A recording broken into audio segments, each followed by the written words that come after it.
Então, você não pratica atividades físicas com regularidade, mas adora um futebol aos finais de semana. Você se encontra com seus amigos, não faz alongamento nem aquecimento e em uma determinada parte do jogo, sente uma fisgada na coxa.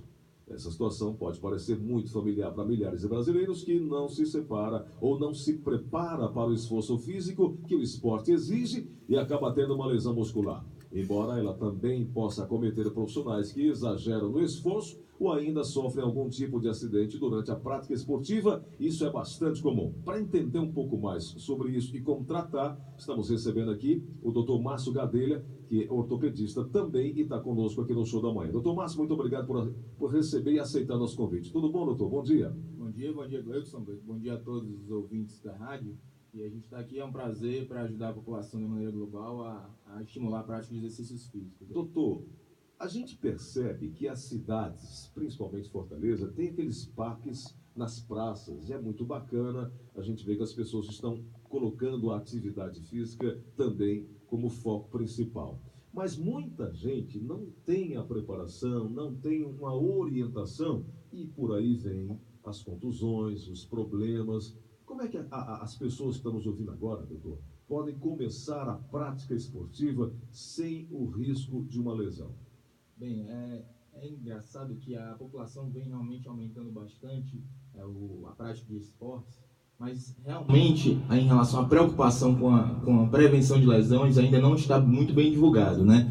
Eu acho que para o ouvinte, o mais importante é você fazer o acompanhamento médico, ter um médico que lhe dê um suporte e um acompanhamento, um segmento, e sempre, como você falou, fazer a ênfase no processo de prevenção. O que seria isso? Fazer alongamentos, fazer aquecimentos e sempre fazer exercício de maneira gradual. Você tem que conhecer a sua genética, o seu perfil muscular, ósseo. Então, cada pessoa tem um treinamento individualizado. Isso que é importante. Não adianta você pegar o treino do vizinho e tentar colocar para você.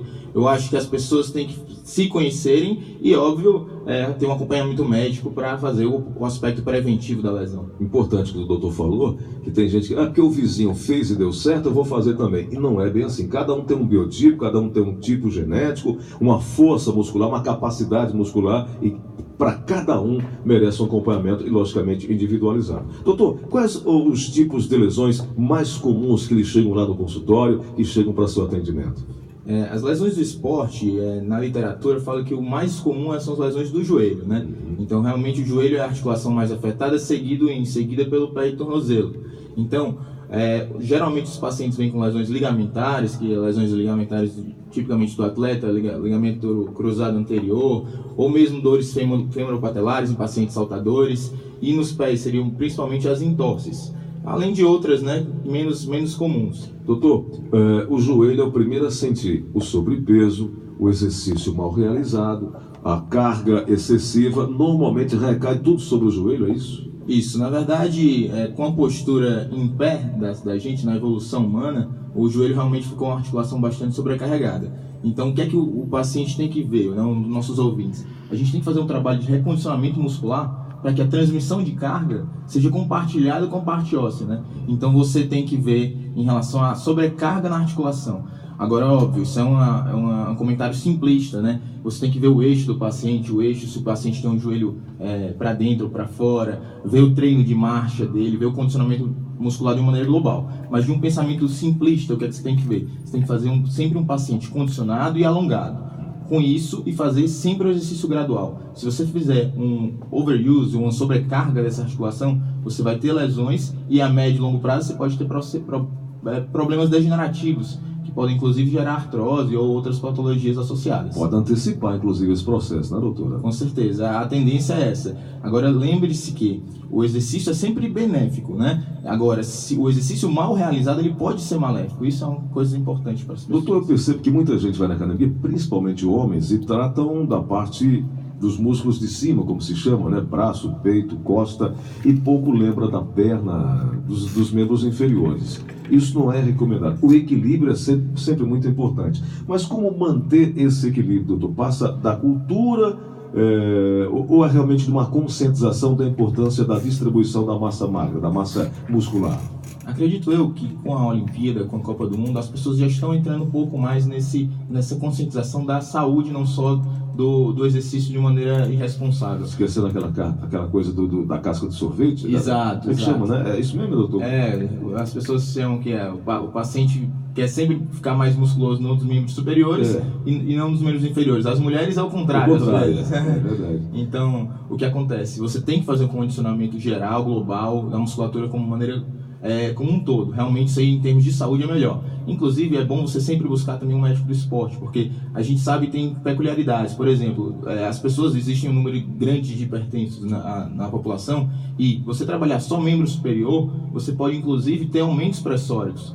E se você trabalhar mais a parte da questão dos membros inferiores, para o hipertenso é melhor do que pro não hipertenso. Então, o hipertenso tem que fazer uma ênfase nos membros inferiores, além do trabalho aeróbico. E essas informações você só busca quando você tem um atendimento especializado. Então, é sempre bom você buscar um médico do esporte que é credenciado na Sociedade Brasileira de Medicina do Esporte também. Importante. Estamos conversando com o Dr. Márcio Gadelha.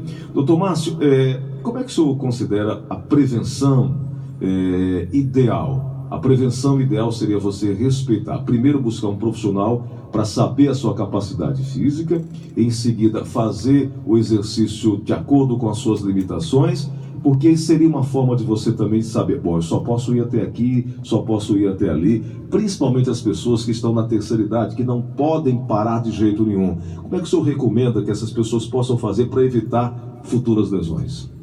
A nossa sociedade, a Sociedade Brasileira de Medicina do Esporte, inclusive, ela dá ênfase no trabalho do idoso. Ao contrário de que muitas pessoas pensam que o idoso tem que meio que sair um pouco da prática esportiva por risco de morte, problemas cardiovasculares, isso é o contrário. Então, hoje, a gente faz estimular. Isso é mito, então, né, doutor? Isso é mito. Eu acho que todas as pessoas gestantes até o 9º mês, exercícios leves até moderados, podem utilizar também os exercícios, logicamente, com um exercício individualizado, com o médico orientando sempre. Então, como é que a gente faz o aspecto preventivo? É individualizar o paciente. Por exemplo, se você é um lutador de boxe, eu não vou tratar da maneira como um atleta de futebol. Eu tenho que fazer um fortalecimento específico para o seu tipo de treinamento. Se você é um atleta de futebol, eu tenho que fortalecer seus músculos da coxa, seus músculos internos da coxa, que não convém citar aqui, que são vários, mas existe um trabalho individualizado. Então, eu acho que você tem que primeiro ir para o médico. Segundo, exercícios sempre graduais. Nunca você vai utilizar uma intensidade de exercício muito grande. Você sempre vai fazer de acordo com a sua capacidade metabólica. Seria uma escada, né? Seria uma escada. E a partir do momento que você atinge o platô, você tem os benefícios cardiovasculares. A sociedade fala que para ter benefício cardiovascular, não basta essa caminhada do dia a dia. Doutor, eu não faço esporte, mas eu faço uma caminhada do dia a dia. Não é verdade. Para você ter benefício cardiovascular, você tem que ter 150 minutos por semana. Isso dá, em média, 30 minutos de exercício durante 5 vezes por semana. Para você ter o benefício cardiovascular, você diminuir e prevenir lesões cardiovasculares. Então, essas orientações têm que ser divulgadas, e eu acho que você tem que procurar seu médico, procurar um médico com especialidade na área, buscar informações em sites confiáveis. Isso tudo é muito importante para o aspecto preventivo. Doutor, o senhor falou num ponto muito importante. Tem gente que tem aí, que é hipertenso, enfim, está sobrepeso, e acha que caminhar 15 minutos por dia, de segunda a sexta-feira, já está de bom tamanho, inclusive pode atolar o pé no final de semana para comer, que está tudo bem resolvido. E não é bem assim, né? Não é bem assim. Obviamente que 15 minutos é sempre melhor do que nada, né? A gente sempre estimula o que der, principalmente nesses dias de hoje. O importante é não parar, né? O importante é não parar. E os dias de hoje a gente vê que o tempo é cada vez mais escasso, né? Então isso é um aspecto que a gente tem que encaixar o treino de acordo com o paciente. Então se você diz, Márcio, eu passo o dia inteiro na rádio, o que é que eu posso fazer? Eu vou fazer um treino específico para conseguir seriar o seu treino, estratificar ele de tal maneira que você consiga contemplar o período que você vai ter benefício cardiovascular. Então, isso é que é importante, é o planejamento do seu treino. E de acordo com a sua condição de realizar. De acordo com a sua condição. Doutor Márcio Gadelha, há uma dica que o senhor possa dar para minha amiga dona de casa que está agora nos ouvindo, não tem tanto tempo, tem os afazeres da casa, tem uns filhos, tem o marido dá muito trabalho, ela tem pouco tempo dentro de casa, tem como fazer algo que ela possa manter-se ativa e ao mesmo tempo estimular a parte dos músculos? Tem alguma dica que o senhor possa dar? Sim, com certeza. Eu acho que todo tempo é tempo. enquanto ela está ouvindo o programa do Gleudson, ela pode deixar a rádio ligada e ao mesmo tempo fazer atividade física.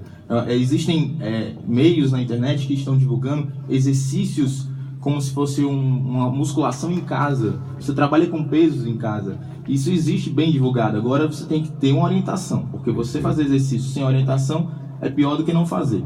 Então, busca um profissional e diz: doutor, eu não tenho tempo, eu não tenho condições. Ele vai adequar o seu treino, mas todo tempo é tempo, inclusive durante assistindo televisão ou fazendo outra atividade. Perfeito. Um ouvinte nosso da cidade de Sobral, é ouvinte, né? Aqui tem Vótila, é isso, Aline? Vótila, diz assim: como evitar a canelite e qual a melhor forma para aliviar as dores quando ela aparece? A canelite é uma condição comum no atleta.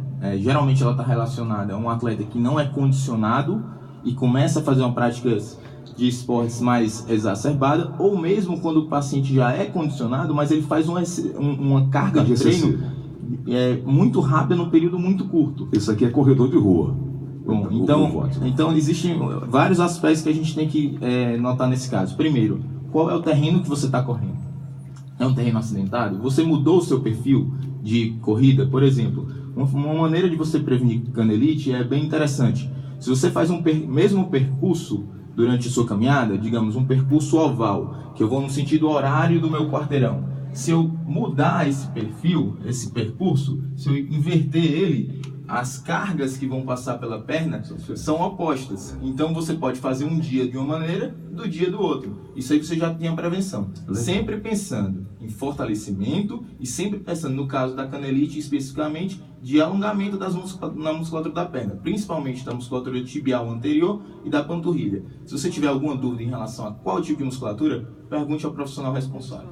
Perfeito. Eu tô sentindo que o Dr. Márcio vai precisar vir aqui outras vezes, porque o tema é muito instigante, as pessoas participam muito e o tempo é curto. Mas, Dr. Márcio, saindo um pouco da medicina esportiva, eu queria que o senhor falasse a respeito dos acidentes de trânsito, a importância do tema relativo a acidentes de trânsito, que é inegável em análise sobre mortalidade, morbidade e os custos com os mesmos que representam para todo mundo aí.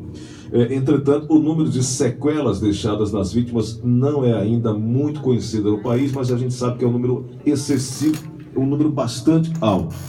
O que falta para as pessoas entenderem, doutor Márcio, que carro, moto são veículos que nos transportam, mas são veículos que, mal conduzidos, mal dirigidos, podem causar acidentes e, quando não mata, deixam pessoas sequeladas. Falta política pública nesse sentido, doutor Márcio?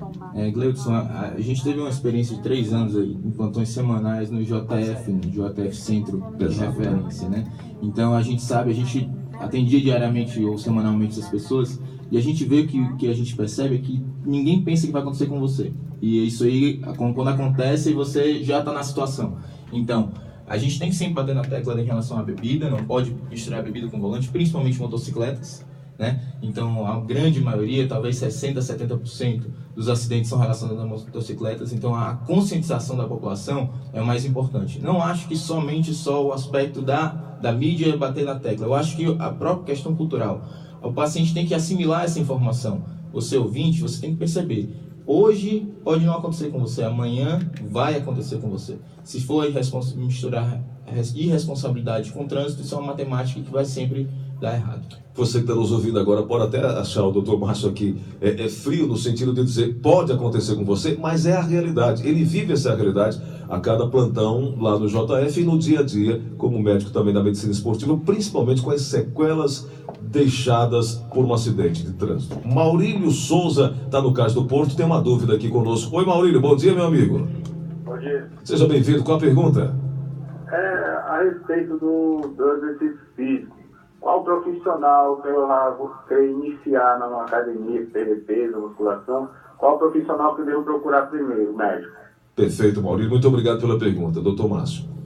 Bom dia, Maurílio. É um prazer falar com você. De uma maneira geral, o melhor médico para acompanhar você em relação à sua prática esportiva é o médico do esporte.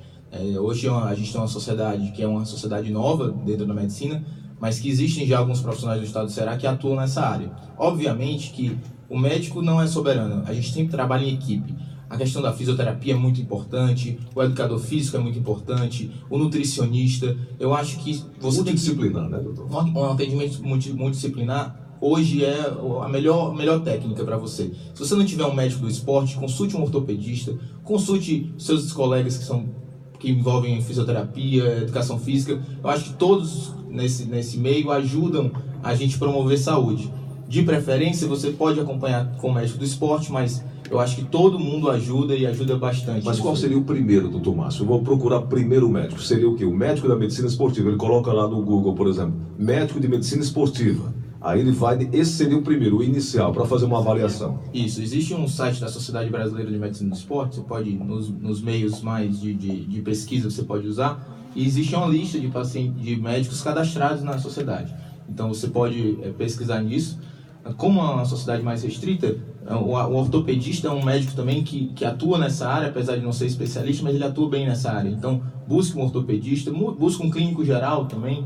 Eu acho que as pessoas têm que se cercar de cuidados para promoção de saúde, né? E a partir do momento que você está junto com o médico, ele vai delegar ao fisioterapeuta, ao nutricionista, a todos que ajudam a gente a promover saúde. Doutor Márcio, eu tenho certeza que muitos dos ouvintes ficaram interessados em ter uma consulta, ter uma conversa, um papo com o senhor. Quem tiver interessado nisso, como é que ele localiza, qual o seu contato, qual o seu e-mail, telefone, enfim?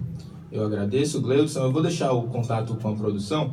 Eu estou nesse momento numa especialização, uma subespecialidade lá na Universidade Federal de São Paulo e estou voltando para Fortaleza agora. De qualquer forma, existem colegas, a gente trabalha em equipe, existem colegas que podem também ajudar a gente e a gente sempre trabalha em equipe lá. Eu tenho colegas que trabalham junto comigo e nosso grupo está sempre aqui em Fortaleza. Eu ainda estou em São Paulo, mas eu vou deixar meu telefone com produção para a gente, se algum ouvinte tiver interesse, a gente fazer esse acompanhamento. Perfeito. Doutor Márcio Gadelha, muito obrigado pela vinda. É um privilégio poder receber e dividir com os nossos ouvintes a sua experiência profissional e agradecer por ter aceitado nosso convite para a gente discutir esse assunto que é de tão relevante, que é de tão importante para todos nós. Muito obrigado pela vinda, doutor. Muito obrigado, Gleudson. Obrigado a todos da equipe da produção. Eu agradeço e parabenizo você tanto pelo programa, que é sempre muito bom, quanto essa questão da relevância social que você tem e de você conseguir expandir conhecimentos para a população na promoção de saúde e dentre outros assuntos. Parabéns. Muito obrigado. São 9h51, eu volto já já.